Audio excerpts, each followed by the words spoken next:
ఆంధ్రప్రదేశ్ శాసన వ్యవస్థ సాంస్కృతిక శోభా కార్యక్రమం నిన్న విజయవాడలోని A1 ఫంక్షన్ హాల్లో అంగరంగ వైభవంగా జరిగింది. అయితే ఎప్పుడూ లేని విధంగా శాసనసభ్యులు చాలామంది వివిధ రకాల వేషధారణలతోటి అక్కడ ఆ సాంస్కృతిక శోభా కార్యక్రమంలో మరి దర్శనమిచ్చారు, అందరినీ అలరించారు. మరి ముఖ్యమంత్రి, ఉప ముఖ్యమంత్రి వారి యొక్క డైలాగులకి పడి పడి నవ్వుకున్నారు. అయితే ఇదంతా బాగానే ఉంది. చక్కగా తెలుగుదేశం ఎమ్మెల్యేలు, జనసేన ఎమ్మెల్యేలు, బీజేపీ ఎమ్మెల్యేలు, అదేవిధంగా ఆ మూడు పార్టీలకు సంబంధించిన ఎమ్మెల్సీలు కూడా పార్టిసిపేట్ చేశారు. చక్కగా ఒకరికొకరు ఆహ్లాదకరంగా నవ్వుకున్నారు, మాట్లాడుకున్నారు, పలకరించుకున్నారు. అయితే ఇప్పుడు కూటమిలో ఎలాంటి లోకలోకలు లేవు అనేది చాలా స్పష్టంగా చెప్పొచ్చు. కూటమి ఎమ్మెల్యేలు అందరూ కూడా చాలా సంతోషంగా నిన్న ఈ కార్యక్రమంలో పాల్గొన్నారు. అదేవిధంగా ముఖ్యమంత్రి గారు, ఉప ముఖ్యమంత్రి గారు పక్క పక్కనే కూర్చొని ఎంతోసేపు ఆనందించారు, నవ్వుకున్నారు. దాదాపు చాలా సంవత్సరాల తర్వాత నేను ఇంత హ్యాపీగా నవ్వుకున్నానని చెప్పేసి పవన్ కళ్యాణ్ గారు చెప్పారు, చంద్రబాబు నాయుడు గారు కూడా చెప్పారు. అయితే ఈ కార్యక్రమంలో పవన్ కళ్యాణ్ గారు మాట్లాడినటువంటి ఒక స్పీచ్ ఏదైతే ఉందో దానికి సంబంధించి వివిధ రకాల చర్చలు కూడా జరుగుతున్న పరిస్థితి ఉంది. ఎందుకంటే ఈ స్పీచ్లో పవన్ కళ్యాణ్ గారు ఏం మాట్లాడారు, ఎందుకు దాని మీద చర్చ జరుగుతుంది అనేది ఒకసారి మనం చూద్దాం.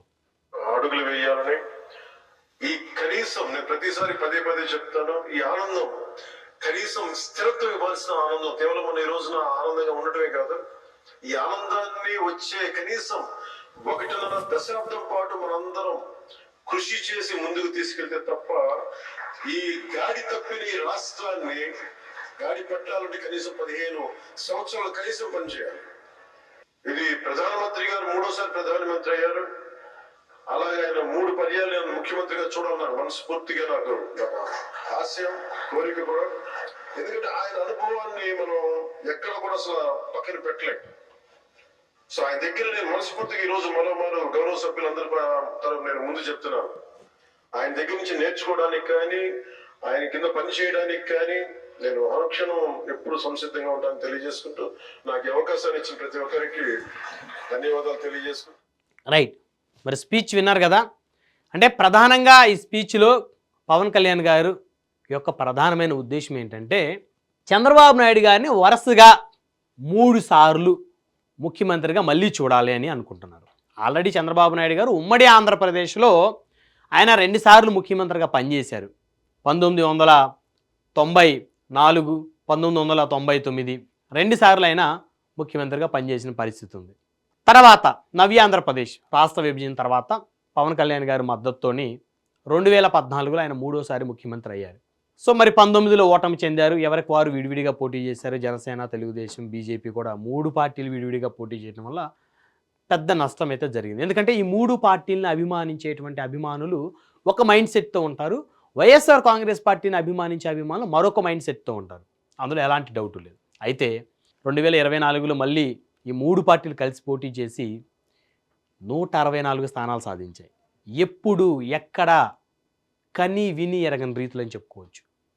అయితే ఇప్పుడు ఈ 3 పార్టీలకు సంబంధించినటువంటి కార్యకర్తలు, ఈ 3 పార్టీలకు సంబంధించినటువంటి అభిమానులు సో వారి పనులు వారు చేసుకుంటూ ఉన్న పరిస్థితి.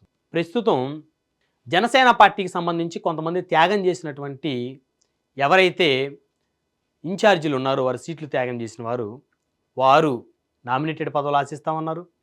అయితే నామినేటెడ్ పదవులు పవన్ కళ్యాణ్ గారు ఎన్నికలకు ముందు 1/3 అన్నారు, ఎన్నికల తర్వాత 20% అన్నారు. అంటే ఇప్పటికీ 10% కూడా జనసేనకి నామినేటెడ్ పదవులు వచ్చిన పరిస్థితి లేదు. ఆ పార్టీ తీసుకునే అవకాశం లేకుండా పోయింది. నెక్స్ట్ మరికొద్ది రోజుల్లో విడుదల ఉన్నటువంటి నామినేటెడ్ పదవుల్లో జనసేన పార్టీకి మరి పవన్ కళ్యాణ్ గారు చెప్పినట్టే ఈసారి పెద్ద ఎత్తున వారికి ఆ నామినేటెడ్ పదవుల్లో అవకాశం దక్కుతుందనేటువంటి ఆలోచన కూడా ఉంది. సరే, ఆ ఎపిసోడ్ పక్కన పెడితే పవన్ కళ్యాణ్ గారు చంద్రబాబు నాయుడు గారిని 3 సార్లు మళ్ళీ మీరు ముఖ్యమంత్రిగా ఉండాలని కోరుకుంటున్నాను అంటంలో ఎలాంటి తప్పు లేదు. ఎందుకంటే అది పవన్ కళ్యాణ్ గారికి చంద్రబాబు నాయుడు గారి మీద ఉన్నటువంటి అభిమానం. కానీ ఇక్కడ పవన్ కళ్యాణ్ గారిని అభిమానించేటువంటి అభిమానులు, గుడ్డిగా ఆయన్ని ఫాలో అయ్యేటువంటి అభిమానులు పవన్ కళ్యాణ్ గారు ముఖ్యమంత్రి కావాలని కోరుకుంటా ఉన్నారు. ఇక్కడ ఎన్నికలకు ముందు 2024 ఎన్నికలకు ముందే జనసేనకు పవర్ షేరింగ్ ఇస్తేనే మేము పవన్ కళ్యాణ్ గారితో నడుస్తామంటూ కొంతమంది ఆయన వీరాభిమానులు మొండికేసిన సందర్భాలు కూడా అనేకం ఉన్నాయి. సో దానికి సంబంధించి ఆయన నచ్చ చెప్పుకున్నారు, బుజ్జగించుకున్నారు అనేక బహిరంగ వేదికల్లో. ఈ ఒక్కసారికి నా మాట విని కూటమికి అందరూ ఓటు వేయండి. సో రాష్ట్రం అధోగతి పాలైంది. ఈ రాష్ట్రాన్ని గాడిని పెట్టడానికి నేను చంద్రబాబు నాయుడు గారు నేను కంకణం కట్టుకున్నాం. అదేవిధంగా అటు రాజకీయాల్లో బలమైనటువంటి నేతగా ఉన్నటువంటి ప్రధానమంత్రి నరేంద్ర మోదీ గారు మనకు అండగా ఉన్నారు అని చెప్పారు. ఓట్లు వేయించారు. సో సాగిపోతూ ఉంది ప్రభుత్వం. మొన్న ఈ మధ్య ఏదో చిన్న చిన్న డిస్టర్బెన్సెస్ వచ్చినాయి. పార్టీ కార్యకర్తలు సోషల్ మీడియాలో తెలుగుదేశం, జనసేన ఒకరి మీద ఒకరు పోస్టింగ్లు పెట్టుకున్నారు. ఆ ఎపిసోడ్ కూడా అయిపోయింది. సో ఇప్పుడు పవన్ కళ్యాణ్ గారికి చంద్రబాబు నాయుడు గారి మీద ఉన్న అపారమైనటువంటి ప్రేమ, అభిమానం ఒక్కసారి ఆయన చూపిస్తామన్నారు. అయితే ఇక్కడ పవన్ కళ్యాణ్ గారికి చంద్రబాబు నాయుడు గారి మీద అభిమానం ఉండొచ్చు. ఇంకా 3 సార్లు కాదు, చంద్రబాబు నాయుడు గారిని ఇంకా 6 సార్లు ముఖ్యమంత్రిగా చేయాలి అనే అభిమానం ఉండొచ్చు. కానీ అది మనసులోనే పెట్టుకోవాల్సినటువంటి అవసరం ఉంది పవన్ కళ్యాణ్ గారు. అది ఆయన ఇప్పుడు బయటపడితే జన సైనికులు నిరుత్సాహపడతారు. అంటే 15 ఏళ్ళు చంద్రబాబు గారు ముఖ్యమంత్రిగా ఉంటే చంద్రబాబు గారు వయసు ఆల్రెడీ 74 సంవత్సరాలు. ఇంకా 15 ఏళ్ళు అంటే దగ్గర దగ్గర 90 సంవత్సరాలకు చేరువవుతున్నారు. అదేవిధంగా పవన్ కళ్యాణ్ గారి వయసు దగ్గర దగ్గర ఇప్పుడు 53 నుంచి 54 సంవత్సరాల వరకు ఉంది ఆయన వయసు. సో 54 సంవత్సరాలు ఆయన వయసు అంటే మరో 15 సంవత్సరాలు చంద్రబాబు నాయుడు గారి ముఖ్యమంత్రి అంటే దగ్గర దగ్గర పవన్ కళ్యాణ్ గారి వయసు అప్పుడు 70 సంవత్సరాలకు వస్తుంది. సో ఈ విధంగా రకరకాలుగా క్యాలిక్యులేషన్ చేసుకుంటున్నటువంటి పరిస్థితి జనసేనలో ఉంది. సరే, కొంతమంది ఆ విధంగా క్యాలిక్యులేట్ చేసుకుంటున్నారు. మరికొంతమంది ఆలోచన ఏ విధంగా ఉందంటే చంద్రబాబు నాయుడు గారి నాయకత్వంలో మాత్రమే తాను పనిచేయడానికి సిద్ధంగా ఉన్నాను. చంద్రబాబు నాయుడు గారు ముఖ్యమంత్రిగా ఉండి తాను ఉప ముఖ్యమంత్రిగా ఉన్నా నాకు ఎలాంటి ఇబ్బంది లేదు, పనిచేయడానికి సిద్ధంగా ఉన్నాను. మరెవరూ తెలుగుదేశం పార్టీ నుంచి ముఖ్యమంత్రిగా అవ్వాలని చెప్పేసి నేనైతే అనుకోను. సో వారి నాయకత్వంలో నేను పనిచేయను అనేటువంటి ఇండికేషన్ని జనసేన అధినేత ఏపీ ఉప ముఖ్యమంత్రి ఇస్తున్నారు అనేటువంటి ఆలోచన కూడా మరికొంతమందిలో ఉంది. అంటే ఒక నాయకుడు మాట్లాడినటువంటి స్పీచ్లోని అర్థాన్ని, పరమార్థాన్ని ఒక్కొక్కరు ఒక్కొక్క రకంగా అర్థం చేసుకుంటారు అని చెప్పడంలో ఎలాంటి అతిశయోక్తి లేదని చెప్పొచ్చు.